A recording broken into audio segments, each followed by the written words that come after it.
Minnesota, a long time ago. Even as a young lad of 15 years of age, he had a pretty good business going. However, one day he was called into his school principal's office and told he would have to stop running slot machines and punch boards in the VFWs, restaurants, gas stations and bars, and American Legion halls. Now, Don claims he was making more money than his principal. So, after receiving the ultimatum, the young businessman quit school. That was almost a lifetime ago. As an ambitious young man, Don Laughlin moved to the gambling mecca of the West, Las Vegas. Las Vegas was the only legal gaming haven in the country. He tended bar by day and took dealing classes for dice and cards at night. By 1954, he had saved enough money to purchase his own business, a small casino called the 101 Club in North Las Vegas. Soon, the business was sold for a profit, and he opened yet another just across the street, which was known as the Opera House. 10 years later, he sold the Opera House to search out a new challenge. While flying over the desert in his private plane, he came across this bankrupt 8-room motel and restaurant on 6.5 acres with riverfront property. It had been built during the construction of Davis Dam and was known as the Edgewater Lodge. In 1953, when Davis Dam was completed and many people left the area, the property came into hard times and wound up in bankruptcy. Don thought the timing was right and saw a future for the area. He paid $235,000 for that piece of property. And when he opened in August of 1966, all-you-could-eat chicken cost just 98 cents. He brought with him just 12 slot machines and 2 gaming tables, and he and his family occupied 4 of the 8 rooms of the motel. Folks, you are looking at one man's dream come true. Today, this property hosts over 1,400 hotel rooms. He has Laughlin's tallest tower, South Tower, we are just now passing, with 28 stories. At the top of the tower, you'll notice a penthouse. This is his home at the casino. He keeps his jet-powered helicopter in a garage next door to come and go as he wishes. He used to fly to his other home off in the mountains. In December 2016, to a standing ovation, the Bullhead City Council accepted a donation from Don Laughlin of 1,120 acres on a 4,500-foot mountaintop, Black Mountain Range, between Bullhead City and Golden Valley. Appraised at $7.7 million, the property includes a cabin, safe house or bunker, a helipad, and a 1-acre lake stocked with thousands of fish. Don has done well for the community of Laughlin and Bullhead City. I would think there would not be a town of any name on the Nevada side of the river if it had not been for that fateful decision Don made back in 1966. It didn't take the Nevada gaming industry very long to figure out there was something special going on here in Laughlin.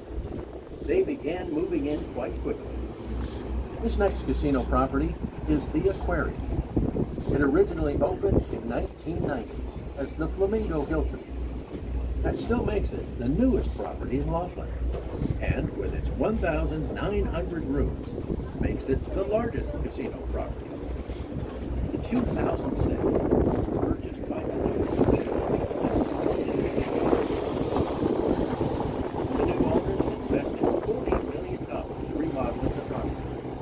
New features included a VIP lounge, 1,000 new slot machines, remodeled suites, front entrance lobby with all new decor, and more recently, a new resort pool on the river level. They also offer the first all non-smoking lounge and race and sports book. In 2017, Golden Entertainment purchased Las Vegas Easter properties, Stratosphere, and both Arizona Charlie's properties.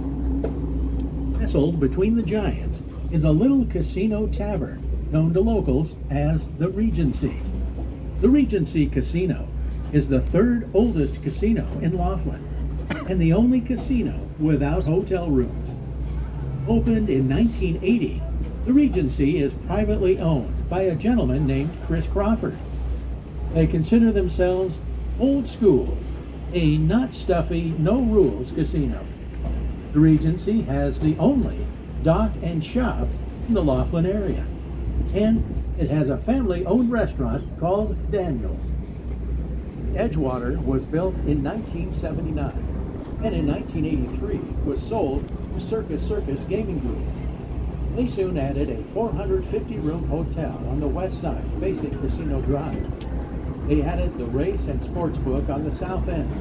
The bowling alley was removed and remodeled for a large new restaurant.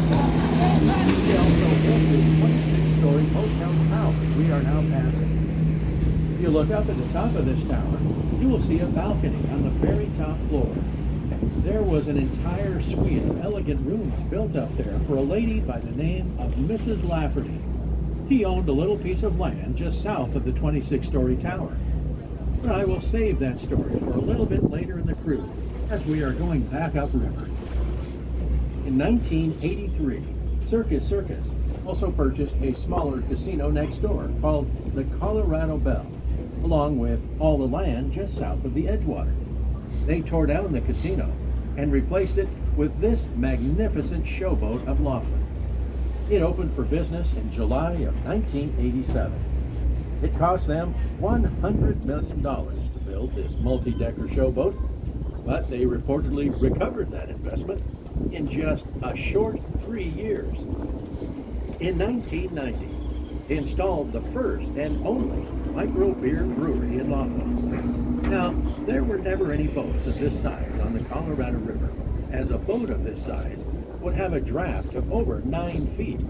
All the boats on this river had to have shallow drafts because of the nature of this river. This casino was built to look just like a real steamboat. However, it was patterned after the Belle of Louisville. Belle of Louisville is the oldest running paddlewheeler in the United States. She was built in 1914 and is still carrying passengers to this day out in Louisville, Kentucky on the Ohio River. She looks just like this casino, except she is a stern wheeler, as this casino was built to look like a side wheeler for aesthetic reasons and for better use of the interior space. In 1999, Circus Enterprises later became Mandalay Resort Group and was bought by MGM Mirage in 2005. Properties again changed hands in June of 2007 to a partnership of Anthony Marnell and Shared Gaming for a total of $200 million. In January of 2019, Golden Entertainment, owner of the Aquarius Casino Resort, bought the Edgewater and Colorado Belle for $190 million. Golden Entertainment now owns 9 Nevada casinos and 1 casino in Maryland. They are the largest tavern operator and slot room operator in Nevada, with over 9,000 machines and 53 tavern locations. Most of them under the well-known name of PT's Pub and PT's Gold. Tingnan mo. As we pass the stern of the Colorado Belle, if you look across the way, you will see the only casino built on what some might call the wrong side of Casino Drive, away from the river. The then Ramada Express, today called the Tropicana, was originally designed with an 1890s railroad theme and included an old-fashioned train depot. During its days as the Express, you could park your car just about anywhere in the parking lot and catch the train to the front door.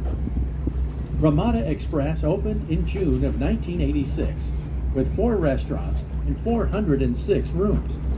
That 23-story tower you see at what is today the Tropicana was added in September 1993 at a cost of $75 million, providing an additional 1,095 rooms. The Pioneer was the 4th casino to be built in Laughlin. It opened in 1977 as the Colorado Club. In 1981, it was sold to a lady by the name of Margaret Delarty and changed the name to the Pioneer Gambling Hall. and added 412 new hotel rooms. In December of 1988, it was sold to the Archon Corporation, formerly known as the Sahara Corporation of Las Vegas. That tall, handsome cowboy you see standing along the riverbank is River Rick, and one of 3 neon cowboys that have been welcoming visitors to Nevada casinos over the years. Vegas Vic was the first neon cowboy, modeled after a Las Vegas Chamber of Commerce visitor campaign in 1947. Vegas Vic was erected in 1951 in downtown Las Vegas by the owners of the Pioneer Club. A year later, in 1952, Wendover Will stood tall, welcoming visitors to the statewide casino.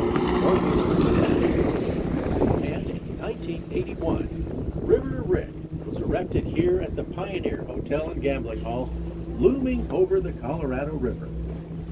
River Rick was virtually an identical copy of Vegas Vic, outfitted with a different color scheme, complete with a waving arm, a moving cigarette, and a recording of "Howdy, partner," every 15 minutes. Today, River Rick still has the welcoming wave, greeting visitors along the Riverwalk, but with a friendly, quiet smile. In May of 2018, they were sold to the New Pioneer LLC and named the New Pioneer. As of